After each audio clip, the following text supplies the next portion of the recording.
안녕하세요. 행꿈사 TV 운영하는 정충진 변호사입니다. 행복한 부자를 꿈꾸는 아름다운 여러분들을 응원합니다. 그러면 오늘도 경매 초보자가 아닌 경매 중고급자들을 위한 경매 방송을 한번 진행을 해보도록 하겠습니다. 지금 잔잔한 음악이 흐르고 있는데 지금 시간은 오전입니다. 오전에 방송을 빨리 해버리고 저도 해야 할 일들을 하기 때문에 아침 일찍부터 한번 서둘러 봤습니다. 제가 이제 팟캐스트 진행할 때 항상 이렇게 음악을 틀어놓고 방송을 해왔었었는데 유튜브 방송도 이렇게 할 수 있다고 하니까 되게 좋네요. 그러면 오늘의 주제로 한번 넘어가 볼까요? 저는 부동산 경매 전문 노펌, 대한민국 최고의 경매 전문 노펌이라고 자부하는 법무법인 열린의 대표 정충진 변호사입니다. 이 사진들은 제가 이제 진행하고 있는 헐헐님, 임장 전문가 헐헐님과 진행하고 있는 부동산 콘서트에서 발췌한 사진입니다. 그럼 오늘의 주제는 지난번 방송과 제목이 같죠. 부동산 경매 이렇게 하면 쪽박 찬다. 근데 쪽박이 될지 대박이 될지 이런 부분들은 일단은 방송을 들으시고 나서 여러분께서 판단을 한번 해보십시오. 경매 전문 변호사의 촌철살인 부동산 경매 이렇게 하면 쪽박 찬다. 방송 시작해 보겠습니다. 이 물건은 거액의 유치권 신고된 고급 빌라입니다. 유치권이 뭔지는 이제 아시죠? 그 공사업자가 공사를 했는데 공사 대금을 못 받게 되면 이 대상 물건을 점유를 하면서, 그러니까 점유를 다른 말로 하면 유치죠. 유치를 하면서 낙찰자가 돈을 줄 때까지는 나는 못 나가겠다 이렇게 주장할 수 있는 권리입니다. 그래서 만약에 유치권이 진정하다고 하면 유치권자가 주장하는 공사 대금을 낙찰자가 전액 떠안아야 되는, 마치 이제 우리 초보자분들도 이 방송을 보실 테니까 제 옛날에 그 얼마 전에 올려드렸던 그 3개짜리 방송 있지 않습니까? 권리분석에 관한 강의. 거기서 대항력 있는 임차인이 있었죠. 만약에 임차인이 대항력이 있다면 낙찰자가 그 보증금을 떠나야 된다. 그 말씀처럼 유치권도 진정한 유치권으로 드러나게 되면 낙찰자가 그 신고 금액만큼을 떠안아야 된다. 그렇습니다. 그러면 유치권 신고된 금액은 많이 유찰이 되겠죠. 이제 여러분들 유찰이란 말도 익숙하시죠? 유찰, 낙찰, 폐찰. 폐찰이라면 낙찰의 반대말이죠. 입찰을 했다가 떨어지는 거. 그렇습니다. 이렇게 방송을 보면서 초보분들은 하나씩 하나씩 용어를 익혀가시자고요. 중고급 분들은 뭐 다 아시는 내용일 테니까 복습하는 의미로 받아들이시고요. 그래서 거액의 유치권 신고된 고급 빌라다. 사진 한번 보실까요? 마치 이제 중세 건물처럼, 중세 고딕 양식으로 지어진 것물처럼 웅장하게 잘 지어졌고, 주변에 조경도 잘 돼 있네요. 전형적인 고급 빌라의 모습입니다. 위치는 어디일까요? 위치가 죄송합니다. 위치가 여기가 어딘가요? 방배중학교, 방배동인 것 같은데 조금 작게 보시면 여기가 이제 설해마을입니다. 여러분들 잘 아시는 외국인들 많이 살고 설해마을에 카페촌이 있고 그렇죠. 그렇습니다. 그래서 나름대로 이제 고급 빌라들이 밀집되어 있는, 여기 연예인들도 살죠. 여기에 이제 그 원빈 씨나 이나영 씨가 결혼하신 후에 여기다 신혼집을 마련하신 것 같은데 산책을 하다 보면 원빈 씨, 이나영 씨도 만날 수 있고, 그리고 여러분들 잘 아시는 송중기 씨, 태양의 제비 송중기 씨 부모님도 이 근처에 사셔서 송중기 씨가 가끔 온다, 뭐 이런 그 첩보, 첩보도 있는 그런 지역입니다. 여기는 대법원이고요. 여기가 서초역이고, 괜찮죠? 아시다시피 여기는 도서관이고요. 그렇습니다. 그래서 입지도 굉장히 좋고, 그리고 앞엔 중학교가 있고, 그런 지역은 공원이고요. 몽마르트 공원이라고 살기가 참 편해 보이는 그런 고급 빌라입니다. 연예인들이 주로 거주할 만한 그런 빌라인데, 물건 번호를 한번 크게 한번 보실까요? 보니까 이게 몇 개가 나온 건가요? 물건 번호가 여러 개가 있는 물건이 있다고 말씀드렸죠. 지난 방송에서. 사건 번호는 하나지만 이렇게 중앙 2010 타경 24108 108 이렇게 물건 번호 여러 개 있는 경우는 어떤 경우라고요? 은행에서 공동 담보로 여러 개의 물건을 잡은 다음에 이렇게 하나의 사건 번호로 경매를 진행할 때에는 물건 번호가 이렇게 여러 개가 붙는다. 그러면 몇 개가 경매 나온 건가요? 10개가 아니라 10개인가요? 10개가 맞나? 10개인 것 같네요. 11개인 것 같은데. 아무튼 뭐 그렇습니다. 여기도 이제 이 사진들도 다 나와 있고, 그런데 한번 이 물건이 얼마의 감정평가가 됐고 얼마에 낙찰되는지 한번 볼까요? 이게 지금 60평, 전용 면적이 60평이니까 거의 이제 7, 80평 그냥 평소는 7, 80평 되는데 방이 3개고 욕실이 3개고 예. 그렇습니다. 감정가는 18억 3천. 거의 이제 이 정도 하죠. 예. 보통은 이제 좀 괜찮다 싶은 것들은 이렇게 이제 60평이 넘어가면 한 20억 가까이 돼가는 게 이쪽의 시세입니다. 근데 감정가는 18억 3천이고 최저가. 예, 감정가와 최저가는 이제 구별할 줄 아시죠? 최저가는 7억 4,900만 원입니다. 예, 무려 감정가 대비 41%까지 떨어졌습니다. 유찰은 물론 4번이나 유찰이 됐습니다. 한 번 유찰될 때마다 서울지방법원은 20%씩 떨어진다 했죠. 인천 같은 경우에는 30%씩 떨어집니다. 예, 그래서 4번 유찰된 결과 이렇게 40%대까지 떨어졌는데 최저가에서 한 4천만 원 정도 더 얹어 써가지고 예, 누군가가 낙찰을 받았네요. 예, 근데 낙찰가가 7억 8,900. 와, 예.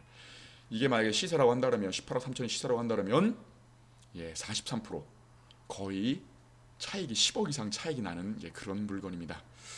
도대체 예, 이렇게 나름대로 근사하게 잘 지어진 이 빌라, 연예인들이 거주한다는 빌라, 주거 환경이 굉장히 좋은 이 빌라에 무슨 일들이 있었던 걸까요?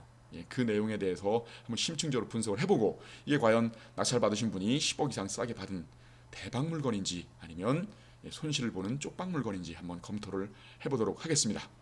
예, 먼저 본격적인 검토에 들어가기 전에 예, 좋아요와 구독하기 눌러주시면 진심으로 감사하겠습니다. 예, 여러분들의 좋아요와 구독하기는 저에게 힘의 원천입니다. 예, 그러면 본격적으로 한번 예, PPT 자료에서 벗어나서 본격적으로 유료정보 사이트를 보면 더 실감나게 한번 검색을 한번 해보도록 하겠습니다. 예.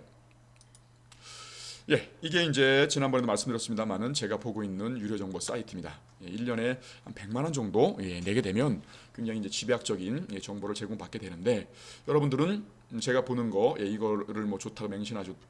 이걸 보시라고 말씀드리는 게 아니라 여러분들은 값이 싼 예, 무료 정보 사이트도 있고 대법원에서는 무료로 예, 정보를 제공하는 사이트를 운영하고 있으니까 여러분들 형편에 맞게 진행하시면 되겠습니다. 예, 하나 설명을 해드리면 중앙 3개 이게 사건 번호라고 말씀드렸죠. 2010 타경 그러면 2010은 2010년도에 경매가 개시됐다. 뭐 이런 내용이고요. 뒤에 번호들은 예, 1년 번호입니다. 게다가 요 3번 여기 이제 요거는 물건 번호 3번이다. 10개, 11개의 매물 중에서 세 번째로 진행되는 3번으로 진행되는 매물이다. 이렇게 보시면 되겠습니다. 근데 2010년에 경매가 진행된 게 아직까지도 예, 이렇게 진행이 안 됐던 부분들은 예, 이런 법적인 문제와 관련이 있습니다. 여기 이제 유치권이 신고가 돼 있으니까 유치권이 신고돼 있으니까 너무 많이 떨어지니까 채권은행에서 유치권이 없다. 부존재한다라는 소송을 진행했던 거. 그 소송 진행 기간 중에는 경매 절차가 잠깐 정지가 됐다가 다시 경매에 나온 겁니다. 예, 그런데 11개, 11개인데 10개가 돼 있네요. 11개 맞죠? 예, 11개인데 이렇게 11개가 진행되는데 요번 기일에 어제죠, 어제 다 매각이 됐습니다. 다들 이제 50% 40%까지 떨어지다 보니까 다들 이제 유치권이 신고가 돼 있음에도 불구하고 예, 매각을 했는데 예. 자, 이런 겁니다. 아까 보셨던 그 내용들인데 우리가 이제 법적인 문제를 예, 고려할 때는 뭐를 검토한다고 말씀드렸죠? 예, 바로 물건 명세서죠. 여기 보시면 이렇게 유료 정보 사이트에는 이렇게 등기부등본, 예, 그다음에 감정평가서, 물건 명세서, 현황조사서, 법원 문건 접수 내역, 뭐 이런 것도 토지 이용 계획원, 뭐 세대조사 원본 이런 것들을 다 이렇게 한 군데 모아놨습니다. 그래서 여러분들 따로 품을 팔 필요가 없겠죠. 그래서 대법원 사이트 들어가고 싶으시면 또 클릭하면 되고 여기 이제 입찰표도 예, 이렇게 작성할 수 있도록 미리 작성해서 실수가 없도록 할 수 있도록 입찰표도 올려놨고요. 예, 그렇습니다. 그래서 이렇게 이제 많은 것들을 집약해서 정보를 이렇게 요약해놨기 때문에 실제로 한눈에 보기가 편하죠. 그리고 이것도 이제 서류들을 보지 않아도 죄송합니다. 예, 아침이다 보니까 자꾸 목이 이렇게 잠기네요. 예, 이렇게 감정평가서를 요약해놨고 예, 물건에 대한 대략적인 설명, 그다음에 진행 사항에 대한 설명, 그리고 임차인에 대한 설명, 그다음에 등기에 대한 권리에 대한 설명 이렇게 한눈에 볼 수 있도록 비교할 수 있도록 이렇게 해놨죠. 이게 이제 나름대로 유료 사이트의 장점이니까 사모프 진행하시는 분들은 나름대로 자기 형편에 맞는 유료 사이트를 예, 구독을 하셔가지고 진행하시는 게 바람직하겠다 예, 싶습니다. 예. 그래서 물건 명세서로 한번 권리 분석을 해야 한다고 말씀을 드렸죠. 예, 혹시 이제 권리 분석을 어렵다 생각하시는 초보분들은 제가 지난 방송에서 3회에 걸쳐서 예, 짧게 방송을 해드린 거 그거만 보면 학원 8준이 뭐 이렇게 뭐 초급 중급이니 듣지 않아도 예, 다 권리 분석을 뗄 수 있다라고 말씀드렸으니까 찾아서 한번 봐보십시오. 그러면 경매가 굉장히 쉽구나라고 느끼실 겁니다. 근데 이 방송은 예, 초급 초보용 방송이 아니라 예, 중급자 고급자를 위한 방송이니까 예, 초보분들은 이런 물건도 있구나라는 선에서 중급자 고급자 분들은 한번 심도 있게 한번 들어보시기 바라겠습니다. 물건 명세서로 한번 분석을 하는데 보시면 등기부상의 권리 분석, 지저분한 권리들은 이렇게 등기된 부동산에 관한 권리 중 매각으로 효력이 소멸되지 아니하는 것, 거기에 공란이니까 다 말소가 된다 이렇게 보시면 되겠고요. 여기 이제 임차인의 보증금을 떠안을 것인가 말 것인가 논할 때에 이 임차인이 대항력이 있나요?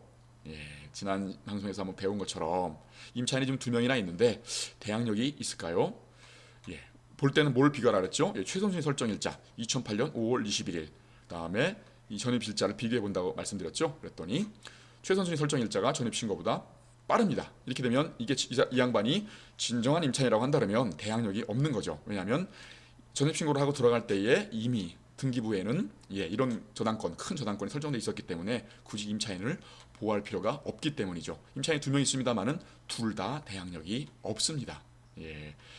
최선순위 설정일자는 2008년 5월 20일, 임차인은 2010년 7월 20일이나 전입신고했다. 그러니까 실제로 초보분들이 바라보실 때는 이거는 등기부상의 권리분석이나 임차인 권리분석이나 둘 다 아무런 문제가 없는 것이다. 이렇게 이제 보시면 되는데, 그런데 여기 비고란이 있다 그랬죠. 그러니까는 이렇게 특수한 권리들이 아니면 위험 부담이 있으면 법원에서 비고란에 안내를 해준다. 이렇게 말씀을 드렸죠. 근데 이렇게 비고란에 안내를 안 해준다고 해서 위험 부담이 없는 것은 아닙니다. 근데 안내가 안 돼 있으면 안내가 안 돼 있는데 만약에 유치권 이렇게 여기 이제 비고란에 본권 경매 물건 중 유치권이 있다. 유치권 금액이 공사대금 38억. 어마어마하죠. 지연 손해금, 연체이자를 말하는 거죠. 연체이자가 44억에 유치권 신고돼 있다. 이런 안내가 없다 하더라도, 이런 유치권 신고가 없다 하더라도 유치권은 요건을 갖추면 성립을 하는 겁니다. 유치권은 신고로서 성립하는 권리가 아니기 때문이죠. 그리고 여기에 안내가 안 돼 있다 하더라도 유치권이 없다라고 보실 거는 아니에요. 다만 제가 누차 말씀드린 것처럼 이 물건 명세서를 믿고 물건 명세서에 안내가 안 돼 있었기 때문에 우리는 낙찰을 받았는데 막상 현장에 가봤더니 유치권 행사하고 있더라라고 하면 이 안내가 없었다는 이유, 그러니까 이게 매각 물건 명세서라고 했지 않습니까? 매각 물건 명세서의 작성의 흠결을 이유로 해가지고 매각 불허가 신청이나 매각 취소 결정을 받아서 구제를 받을 수가 있다. 이런 내용인 거죠. 그 내용하고 헷갈리지 마십시오. 어떤 분께서는 매각 물건 명세서에 유치권이 기재가 안 돼 있었기 때문에 유치권 성립이 안 되는 것이다. 아니면 유치권 신고가 안 돼 있었기 때문에 유치권이 성립이 안 되는 것이다. 이렇게 생각하는 분이 계세요. 그런 것들은 아주 초보적인 단계에서의 지식들인데 절대로 그렇지가 않습니다. 유치권은 공사대금이 있고 점유를 하고 이렇게 유치권의 성립 요건을 갖추면 신고가 되지 않았다 하더라도 이게 매각 물건 명세서에 기재가 되어 있지 않다 하더라도 당연히 성립이 될 수 있습니다. 다만 낙찰자의 신뢰를 보호하기 위해서 매각 물건 명세서에 그런 안내가 없다고 한다면 매각 불허가 신청이나 혹은 매각 취소 결정으로 보호를 받을 수 있다. 이런 내용입니다. 그러니까 이거는 유치권도 지금 신고가 돼 있고 물건 명세서에 공지가 돼 있고 이게 되다 보니까 되게 위험한 물건인 것이죠. 이런 부분들을 그랬기 때문에 물론 유치권이 38억입니다. 지연 손해금이 44억. 만약에 이제 102호, 202호, 202호 이렇게 몇 개인가요? 이 호수가 둘, 넷, 여섯, 여덟. 8개 호수에 44억이 신고가 돼 있다고 한다면 거의 5억에서 6억 정도는 낙찰자가 떠안아야 되는 상황인 거죠. 게다가 이제 지연 손해금은 2018년 11월 29일자니까 더 늘어났다고 하면 약 48억. 그러면 한 6억 정도를 떠안아야 되는 호수당 이런 것들, 이런 위험 부담이 있는 거겠죠. 그래서 감정가가 18억 3천인데 최저가가 이렇게 많이 떨어진 거겠죠. 그런데 참 이상한 게 감정가가 시세라고 한다 그러면 18억 3천인데 7억 4천 9백 세금까지 쳐가지고 대략적으로 명도 이렇게 저렇게 쳐가지고 8억이라고 치자고요. 낙찰가가 7억 8천 9백이니까 8억이라고 치자고요. 그러면 아까 한 호수당 6억 정도를 또 안게 되면 14억. 그러면 또 안는다 하더라도 수익이 나는 거지 않습니까? 그러니까 이 양반들이 이렇게 낙찰을 받은 거겠죠. 그런데 중요한 부분들은 감정가가 시세를 제대로 반영하고 있지는 못하다는 겁니다.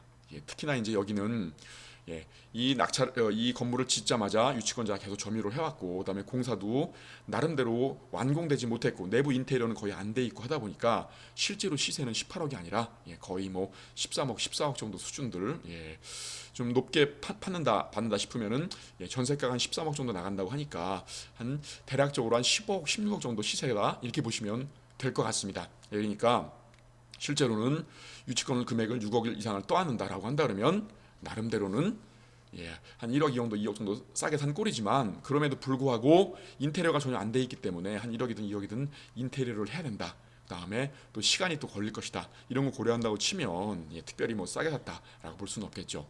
어찌 보면은 이제 떠안는다는 전제 쓴다 그러면 예, 굳이 이거 유치권이 없고 만약에 이렇게 되면 이렇게 이제 고급 빌라 같은 경우에는 낙찰가가 한 85% 정도 선에서 지금같이 특히나 경기가 안 좋을 때는요 85% 정도 선에서 성립이 된다고 치면 시세가 16억이다 그러면 거의 이제 3억 한 2억 정도는 싸게 살 수가 있기 때문에 그 특수 물건이 아니라 하더라도 유치권 신고 없다 하더라도요 예 그런 거니까 실제로 다 떠안고도 1, 2억 싸게 샀다라고 한다 그러면 특별히 예, 대박 물건이다라고 볼 수는 없는 거겠죠. 그렇지만 기본적으로는 또 하나도 손해가 없는 손이 돼버렸으니까 리스크는 통제가 된 거겠죠. 예, 이렇게 철저하게 리스크를 통제를 하고 들어가는 겁니다. 예, 그렇기 때문에 이 물건을 낙찰받으신 분은 실제로 예, 손실을 볼 가능성은 희박하다. 예, 그러니까 쪽박 경매는 아니다. 이렇게 되는 것이죠. 근데 쪽박 경매가 아니라고 해서 대박 경매가 된다? 이렇게 볼 수는 없지 않겠습니까? 그래서 이게 대박 경매일까 아니면 다만 그냥 일반 그 시세대로 받은 것일까 이렇게 봤을 때에 저희가 이제 고급 실전반을 운영한다고 말씀드렸지 않습니까? 이제 얼마 전에 강의를 끝냈는데 이제 더 이상 강의는 안 하는데 그 고급 실전반에서 당연히 이런 물건은 저희가 놓칠 리가 없겠죠. 철저하게 저희가 조사를 해봤습니다. 예, 이렇게 조사를 좀 해봤는데 여기 이제 단점은 뭐냐면 예, 아까 말씀드린 것처럼 이제 장점은 아까 딱 보셨죠? 예, 여기 위성 지도로 다시 한번 보시면 예, 위치가 되게 좋죠. 예, 설해 마을의 중심지이고 예, 대법원 근처에 있고 역도 가깝고 예, 그렇습니다. 예, 여러 가지로 하여튼 뭐 그다음에 위쪽이 바로 이 반포주공 1단지고 여기가 반포 아크로리버 파크입니다. 예, 반포랑도 굉장히 가깝고 예, 그렇죠. 하여튼 입지는 굉장히 좋은 상태에서 또 연예인들이 되게 선호하는 예, 그런 조용한 예, 그런 지역입니다. 그래서 중학교도 가까이 있고 예, 그렇습니다만은 여기 앞에 이제 도로가 하나 있죠. 사실상으로는 중학교 앞에 여기 축구장이 다 있지 않습니까? 그래서 중학생들이 막 떠들고 그러면 예, 이 고급 빌라는 좀 조용해야 되는데 또 치안도 좋아야 되는데 좀 시끄럽지 않겠는가 싶겠습니다만은 오히려 중학생들 중학교 때문에 그런 게 아니라 예, 공부를 열심히 하나 봅니다. 축구 많이 안 하고 예, 그게 아니라 여기 도로가 있지 않습니까? 이 도로가 예, 좀 시끄러운 도로라고 하네요. 그래서 도로 때문에 좀 시끄럽다. 좀 막히는 도로에다가 시끄러운 도로다. 이거 요게 이제 단점이라면 단점이겠고요. 게다가 여기에 이제 유치권을 행사를 하는데 건설업체 세 군데서 유치권을 행사를 하는데 이제 그 용역 업체들 있지 않습니까? 유치권을 나름대로 이제 강하게 주장하기 위해서 용역 업체들을 이제 고용을 해가지고 예, 진행을 하고 있는데 막상 가보면 예, 그 용역 업체들이 접근을 못하게 차단을 한다. 예, 그래서 가면 되게 공포스럽다, 무섭다, 예, 이런 거죠. 예. 여기가 총 15세대인데 4세대는 분양이 됐습니다. 그런데 11세대가 이제 분양이 안 된 상태에서 11세대 전체가 지금 경매로 나온 상태인데 이번 기일에 대부분 반값에 예, 낙찰이 됐는데요. 예, 아까 같은 장점과 단점이 지금 혼재해 있는 예, 그런 상태입니다. 그리고 얼마 전에 이제 낙찰받은 분이 이제 두 분이 계신데 그분들도 정리를 해서 인테리어를 해가지고 이제 내놨는데 이렇게 이제 가보면 용역 업체들이 다 막고 있고 하다 유치권 막 뭐 신고하네 뭐 행사했네 뭐 이런 것들이 나름대로 이제 있다 보니까 좀 시끄럽다 보니까 공인 중개사분들도 이 물건에 대해서는 잘 이제 거래를 해주려고 하질 않고 이러다 보니까 낙찰받은 분이 16억에 전세 이제 16억에 전세를 내놨는데 3억이나 떨어뜨려 가지고 거래가 됐다더라. 그래서 13억의 전세가 나갔다더라. 그렇지만 임차인이 되게 불만이 많다. 왜냐하면 아시다시피 뭐 이제 그 용역 업체들이 수시로 들락거리면서 검정색 양복 입고 자꾸 이제 막 험악한 표정으로 왔다 갔다 하니까 다들 썩 주거 환경이 좋다고 생각하지는 않는 것 같습니다. 그렇지만 이제는 그게 다 정리가 됐겠죠. 정리가 돼서 그 이제 낙찰자가 다 생겼으니까 이제는 여기도 다 인테리어 하고 다시 분양을 하게 되면 공인중개사들도 이제 일반 물건이 됐으니까 제대로 중개를 해줄 것이고 그런 상태에서 나름대로 이제 제값받고 팔 수가 있겠죠. 그렇게 되면 뭐 시세가 20억으로 뜰 수도 있겠고 전세가가 또 내놓은 그대로 16억에 나갈 수도 있겠죠. 이렇게 되면 대박이겠죠. 나름대로 7억 8천에 8억 정도에 잡아가지고 전세를 만약에 16억에 내놨다. 이렇게 되면 전세가만 해도 따블이 되는 거지 않습니까? 양도세 없이 이런 부분이기 때문에 대박의 가능성이 없지는 않은 물건이라는 거죠. 저희도 이제 고급반들도 철저하게 조사를 했고 이제 응찰을 준비를 했습니다만은 이런저런 부담들, 뭐 대출도 잘 안 나오고 그다음에 시간이 굉장히 오래 걸릴 것 같고 지금 여기 용역 업체들이 굉장히 이제 그 강인한 인상에 나름대로 강력하게 대응을 하고 있기 때문에 쉽지 않을 것이다 이런 느낌들이 없지는 않거든요. 그래서 인도명령 절차로 끝내면 참 좋겠습니다만 인도명령이 아니라 소송까지 가게 되면 1년이건 2년이건 오랜 시간이 걸릴 수 있겠다. 그러면 그동안에 이제 그 대출 이자 부분들도 감수를 해야 되고 기회비용 상실도 있고 이렇게 해서 전반적으로 고려를 해보다 보니까 응찰들을 이제 안 하게 되셨습니다. 물론 더 좋은 물건이 있다는 판단 하에서 그랬겠습니다만은 저희가 아무튼 뭐 이 판결문에 대해서 이게 이제 유치권이 존재하지 않는다. 라는 판결도 있고 유치권이 존재한다는 판결도 있고 그리고 유치권이 존재하지 않는다라는 그 판결에 또 불복을 해서 얘는 유치권자들이 다시 또 이 소유자를 상대로 해가지고 점유를 돌려달라라는 점유 회수에서도 진행을 했고 거기서도 또 유치권자가 이기기도 하고 굉장히 복잡하게 얽혀 있습니다만은 저희들은 뭐 샅샅이 검토를 했고 제가 또 부동산에 대해서는 최고의 전문가라고 이 경매에 대해서는 말씀드렸지 않습니까? 그동안에 1, 2심 다진 사건 대법원에서 파기환송 받은 게 10건 그리고 뭐 1, 2심 져가지고 확정 판결까지 있는 거 유치권이 존재한다는 확정 판결까지 있는 것들을 다시 낙찰 받아가지고 헐값에 받아서 다시 소송을 해서 뒤집기도 했고 그런 전력들이 많기 때문에 저희들은 조금만 분석을 해보면 이게 이길 소송인지 질 소송인지 짐작을 할 수 있겠습니다만은 실질적으로 이 물건 부분들은 어찌 보면은 나름대로 이제 이길 수 있는 가능성 이게 꽤 높다라고 보시면 되겠고요. 그리고 아까 말씀드린 것처럼 유치권을 다 떠안아도 실제로는 그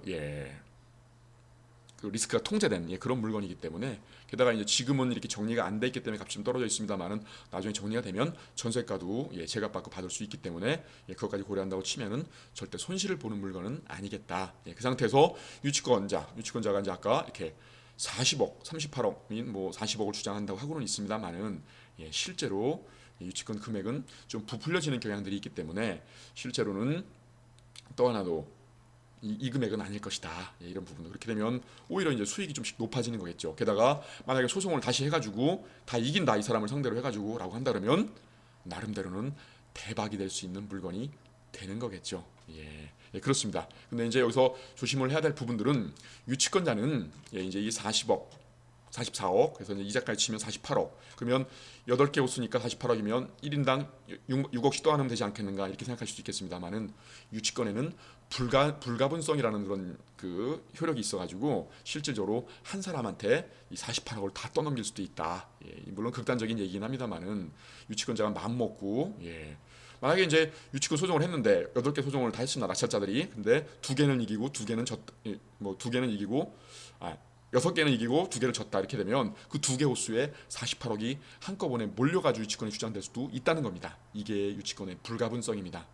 대법원 판례로 확인되고 있기 때문에 그런 부분들은 좀 조심을 해야겠고요. 그러니까 일부만 이기고 일부만 진다 이렇게 하는 게 아니라 전부를 다 이겨야 되는 부담이 없지는 않은 그런 부분들입니다. 그래서 기존에 이제 확정 판결도 있고 이렇게 돼 있기 때문에 나름대로는 큰 부담은 없으시긴 하겠습니다만은 그래도 신중하게 잘 진행을 하셔야 되겠다 이런 부분들. 그래서 뭐 이 낙찰 받으신 분이 경매에선 최고로 자칭하는 뭐 아무리 대형 노펌이라 하더라도 저희가 뭐 대형 노펌 다 이겼거든요. 그러니까 저희 쪽에 한번 찾아오시면 저희가 잘 이겨드릴 수도 있겠다 단기간 내에 어떻게 방송이 광고가 됐습니다. 그렇지만 뭐 서로 윈윈할 수 있는 부분인 거니까 광고라고 생각하지 마시고 공부하시면서 혹시라도 이렇게 특수물건 받으시면 저희에게 맡기십시오. 저희들은 뭐 최고의 전문가로 자부하고 있기 때문에 아마추어가 접근하는 것보다는 저희들 같은 프로가 접근을 해서 단기간 내에 끝내고 이렇게 된다면 수익률이 월등히 높아질 수 있겠다라고 보시면 되겠습니다. 그래서 결론적으로 이 물건은 제가 바라봤을 때에는 저희 고급반에서도 가끔 말씀드렸습니다만은 낙찰만 받으면 정리만 잘하면 대박 물건이 될 가능성이 높다. 그리고 가장 중요한 제가 이제 누차 이 특수 물건을 진행할 때 제 제자들한테 누차 강조하는 거 최대한 단 1%의 리스크라도 있으면 절대 들어가서는 안 된다. 이렇게 이제 강조를 하거든요. 일반 경매 학원이나 이런 데서는 뭐 아니면 도 이런 식으로 리스크를 통제하는 것보다는 현란한 수익 모델을 먼저 알려주고 그렇게 해서 이제 막 현혹돼 가지고 막 들어가고 하다가 사고 나고 합니다만은 특수물건은 리스크 통제가 우선입니다. 그리고 리스크 통제는 가능합니다. 단 1%의 리스크도 없이 통제를 한 다음에 입찰을 하는 거. 이 낙찰 받으신 분은 당연히 그런 식의 마인드로 접근하신 거기 때문에 실제로는 바람직한 낙찰이었다라고 보시면 되겠고 유치권을 잘만 해결하면 그리고 해결할 가능성이 제가 바라볼 때는 저희가 철저하게 다 분석을 해보고 임장조사까지 다 했고 입찰만 남았는데 입찰만 안 했을 뿐입니다. 그렇게 이제 그 결론을 내려봤을 때에는 대박 물건이 될 가능성이 크다. 이렇게 보시면 되겠습니다. 낙찰 받으신 분 축하드리고요. 웬만하면 혹시라도 어디 이제 선임한 변호사가 없으면 저희 인터넷에 저희 정충진 변호사하고 법무부 열린 한번 쳐보시면 저희의 저력에 대해서 알 수 있을 겁니다. 그리고 제가 쓴 책도 한번 읽어보신 분들은 잘 아실 텐데 저희한테 한번 연락을 해보시면 저희랑 머리를 맞대고 수익률을 극대화하기 위해서 한번 노력해 볼 수 있겠죠. 아무튼 축하드리고요. 대박 잘 처리하셔가지고 대박 물건 만드시기 바라겠습니다. 오늘의 방송은 여기서 마치겠습니다. 저는 대한민국 최고의 경매 전문 로펌 법무법인 열린의 대표 정충진 변호사였습니다. 다음 시간에 또 알찬 정보로 찾아뵙겠습니다. 감사합니다.